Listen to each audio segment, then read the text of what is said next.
everyone. My name is Angela Blessing, and today I'm here to talk to you about stress and how it not only impacts us emotionally, but how it impacts us physically.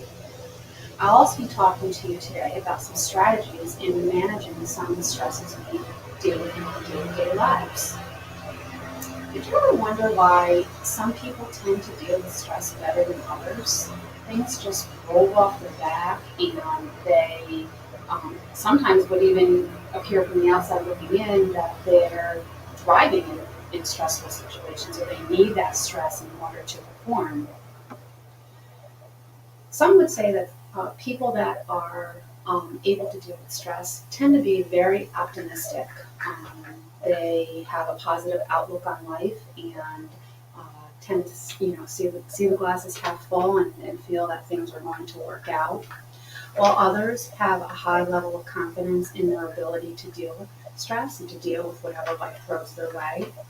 Let's face it, some people are just hardier than others. They have that right mix of optimism and self-efficacy and are able to deal with things that other people just don't have the capacity to deal with. However, you can get better at dealing with stress. It's a process, it's work, and later in this presentation, we're going to talk about some things that can help you manage stress better in your lives. So before we get into some of these strategies, I'd like to talk to you about the science of stress. So stress is our really our an inappropriate response to any emotional or physical threats that we might be under.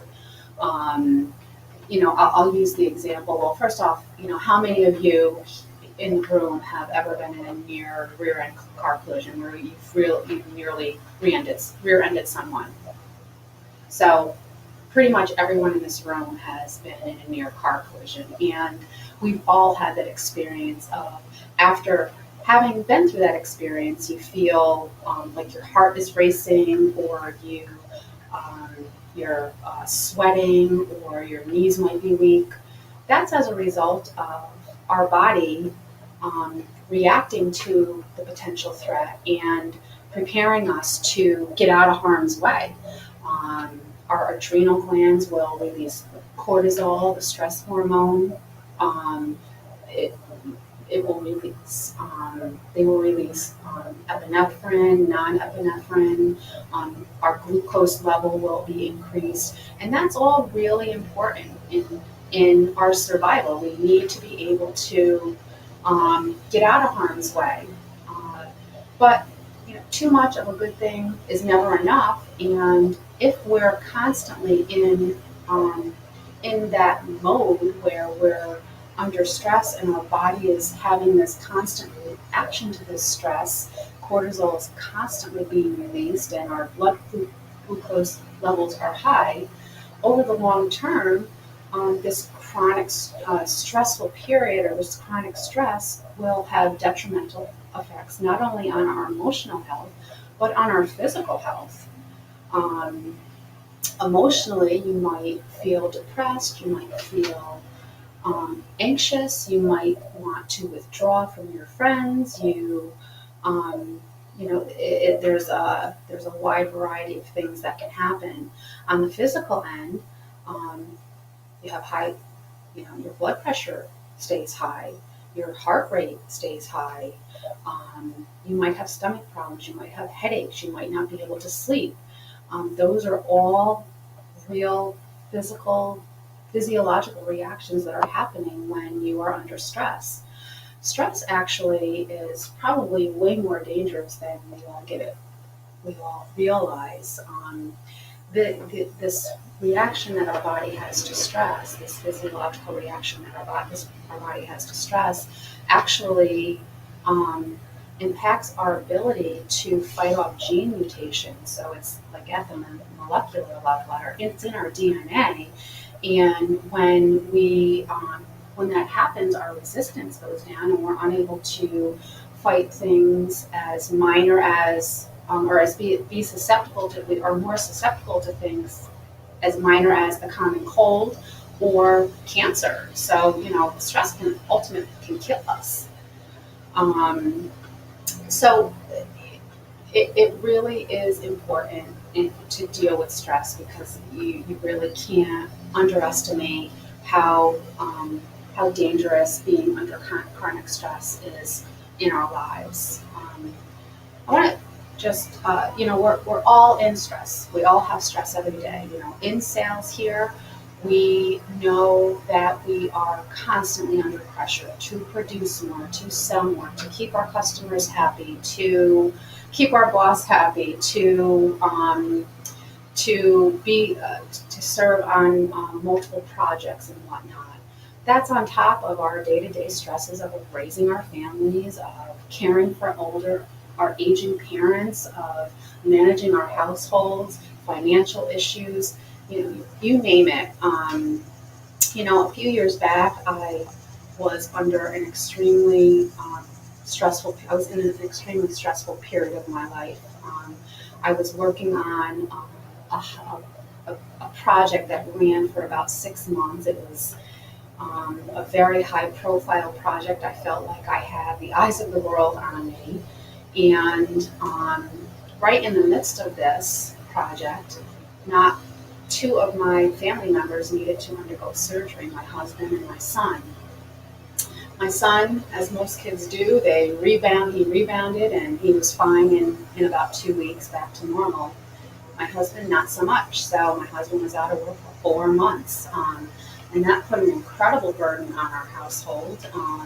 When I needed someone at home to support me, to hold up that end of things, he couldn't because he just wasn't physically able to. So, in looking back, I feel that I definitely did some good things in dealing with that stressful time in my life. I did put some things right, but I did some things wrong. Some of the things that I did right is I really tried to stay organized. I kept my to-do lists. I did a to-do list every morning and kind of prioritized it so that I could focus on the things that were important. At home, I tried to keep things neat and tidy. I didn't stress over not cooking dinner. If we ordered a pizza, so be it. Maybe we ate takeout for 5 nights a week. But that was one less thing that I had to deal with. So those things really, really helped me have some semblance of being calm. Another thing that I did that I found extremely helpful was I tried not to worry about what was going at home while I was at work, and when I was at home, I tried not to worry about things that were going on at work. I tried not to blend the two worlds, and that whenever I could. I know that's not always possible. Whenever I could, I focused on work while I was at work, and I focused on things at home when I was at home, and that compartmentalizing really seemed to help me. So, some strategies. There are many schools of thought on this, but there are really five things or so that you can do to better manage stress. I think the first and foremost thing that you can do to manage stress is to think positively. Look, no one wants to be around someone who's negative or who is thinking that the outcome is always going to be bad. You have to think positively. It goes such a long way in helping us get through the stressors of our day-to-day lives. The next thing that I think is a really helpful thing is practicing some relaxation techniques. So let's say you're preparing to go into a meeting that could potentially be contentious. Center yourself, take a few deep breaths. A lot of people practice meditation and they say that it really, really helps them focus and get centered and kind of get ready for the challenges ahead. The third thing is eating and sleeping. Getting enough sleep, eating properly. Look, our body needs to be nourished in order to deal with our day-to-day lives. We need enough rest. If we don't get enough rest, we become irritable. If we're not eating properly, we gain weight. Stress causes obesity, so it's which leads to diabetes, which leads to heart disease. It could have a